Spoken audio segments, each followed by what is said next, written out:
Hey, gang, welcome to this episode of the Chief Relationship Marketer Show. I'm your host, Frank Coel. Today, we're going to talk about this concept called slow down to speed up. And it really is going to be the game changer to address the 45 to 50% of your total addressable market that is just not ready to hear your pitch right now. And today, we're going to talk about what do you do with those folks? So, the big question is this: how can marketing leaders at small to mid sized companies break through all of the marketplace chaos, noise, and competition to execute differentiated marketing that connects with buyers on a human level, building real meaningful relationships at every stage of the buyer's journey, while at the same time generating measurable results that elevate their organizations and their careers to new heights? That is the question, and this show will give you the answers. My name is Frank Coel, and welcome to the Chief Relationship Marketer Show.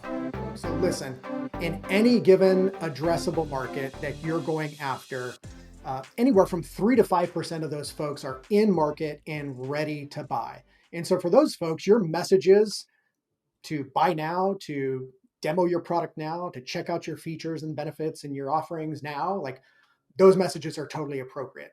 But you have about 95 plus percent of your total addressable market that is not in market and ready to buy now. And in fact, even half of those, call it 45 to 50%, could buy from you at some point, and the other half will never buy from you.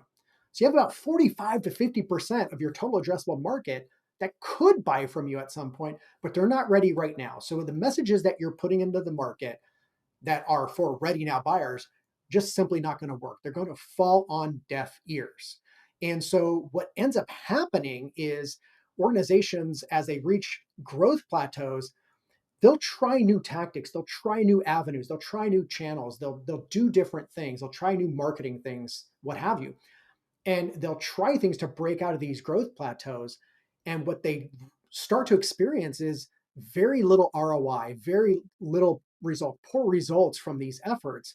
And so it becomes very frustrating, especially as you try to break through these growth plateaus for your organization. And so organizations are kind of left jumping from tactic to tactic, and then ultimately convinced that certain tactics just don't work altogether, making broad statements like inbound doesn't work, outbound doesn't work, SEO doesn't work, blogging doesn't work, marketing automation doesn't work, and all these wild, broad statements. When in reality, what's not working is the approach with the 45% of the marketplace that is not in market and ready to buy. And so organizations are left just feeling defeated and directionless. So, how we're going to combat that is we're going to take along this principle and we're going to adopt it within our organizations. I call it slow down to speed up.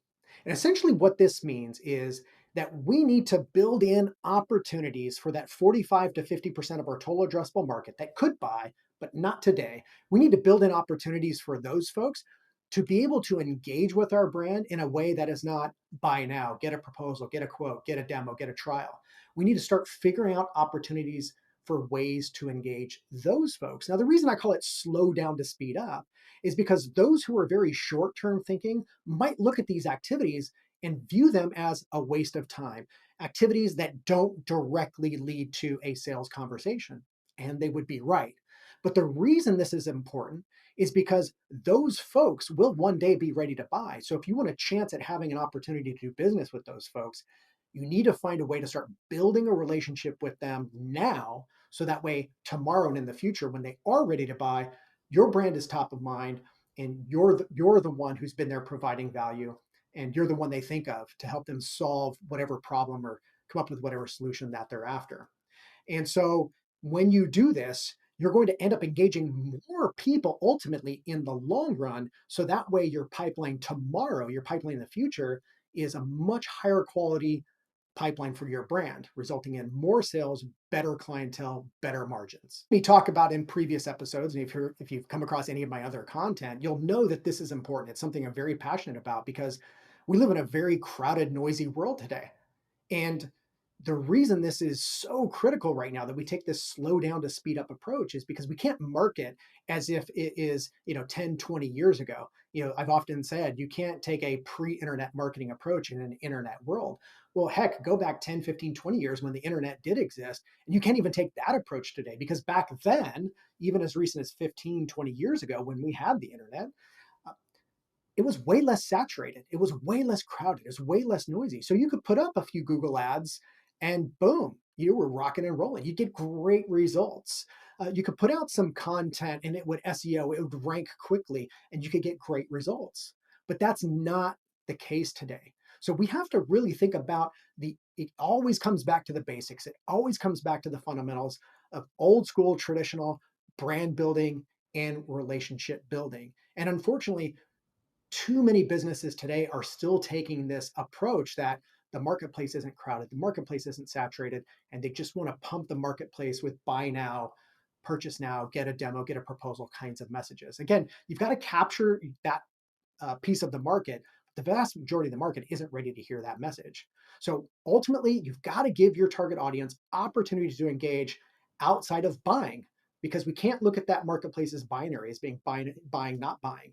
There's a whole gray area in between where they're on a journey. So how are you going to show up in their lives and be meaningful while they're on that journey? That's what we want to talk about. And so let's take a look at an example of what can happen here when you do this. So when you start taking this approach, when you start to take a slow down to speed up approach, what you're going to find, what you're going to experience is you're going to find that you'll start to build a following, you'll start to build a tribe, you'll start to notice that people that show up into your sales process after they've been engaging with you in this like slow down to speed up way, you're going to find they're going to start using your language. They're going to start speaking your way. They're going to start referencing the points of value that you reference and emphasize through this long-term approach. You're going to find that you're going to be able to play the long game here, ensuring that you've got a pipeline for tomorrow. And then you're going to ensure that tomorrow's pipeline doesn't depend so much on today's ready now pitch kind of messages. So the longer you're consistent with this, the more you're going to see that you have to rely less and less on outbound direct pitch kind of approaches. Now, I'm not suggesting that you ever dump your outbound motion as part of your whole demand gen pie, but certainly you can rely less and less on that, because the clientele that you'll experience when you take the long-term approach is going to be a better clientele. They're going to be pre-sold, they're going to buy more, they're going to push you back on price, and ultimately you're going to have a better fit with those clients that you bring on board. And so we're talking about ultimately creating fans before they even do business with you. Now, this all sounds amazing, right? It may sound like this is the fix to everything, but I want to give you a couple of pieces of advice, some pitfalls that I want you to avoid when you start taking a slow down to speed up approach. You've heard me talk about this before, likely, but one of the things that you have to be aware of is take caution that you're going to have some folks internally that might push back, especially folks that are really used to short term thinking and taking short term approaches. And so the way you're going to combat that is I want you to start engaging people at the executive level, the head of business, right? I want you to engage the head of business, where that's the CEO, COO in your organization. And I want you to start talking about the brand vision, the brand differentiation. Where is the brand going? How will it dominate in the future?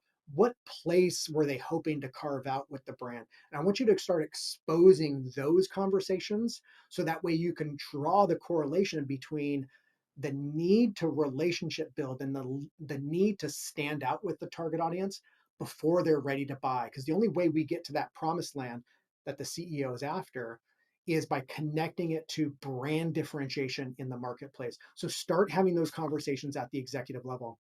And then the next thing I want you to do is I want you to make sure you're employing measurement technology. Now, I'm talking about playing the long game. I'm talking about relationship building, and that may all sound warm and fuzzy, but we still have to measure things, right? We still have to know which efforts are resulting in our ready now buyers.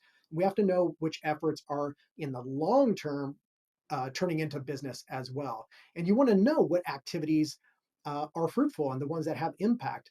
And so we're not going to hit home runs right out the gate. And that's something that you're going to have to keep in mind. You won't hit a home run out the gate. So employ your measurement technology to see where you get movement, long term movement.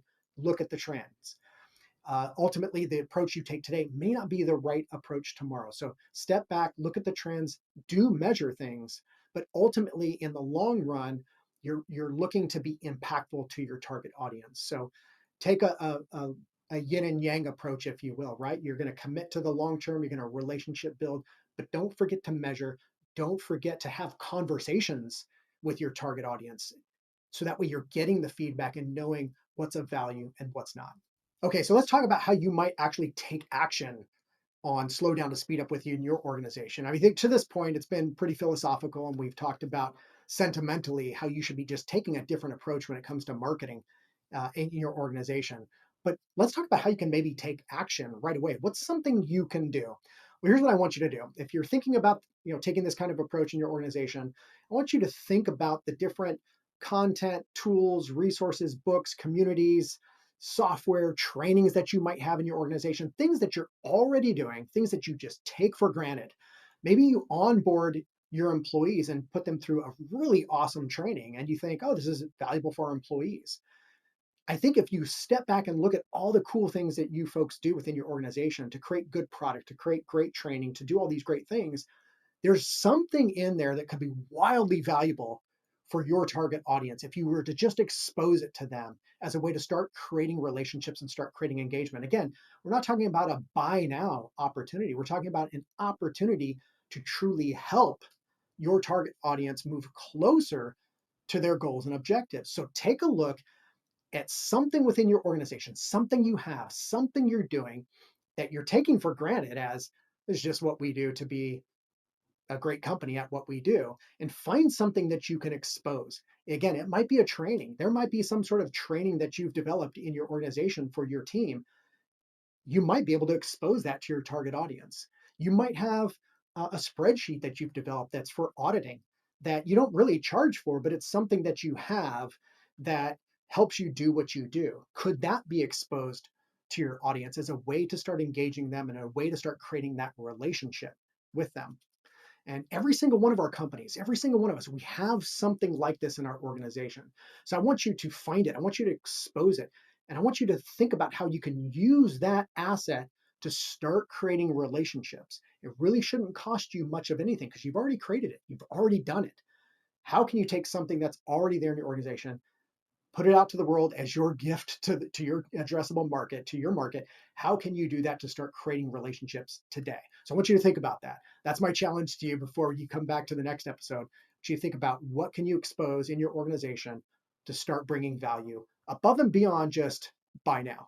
Okay, folks, thanks for joining us on this episode of Chief Relationship Marketer. I hope to see you back at the next episode. Please like, share, comment below. Let me know what you're doing. If you came up with a really cool idea to expose something within your organization to start creating that slow down to speed up approach, I'd love to hear about it. Drop it in the comments and I'll let you know what I think.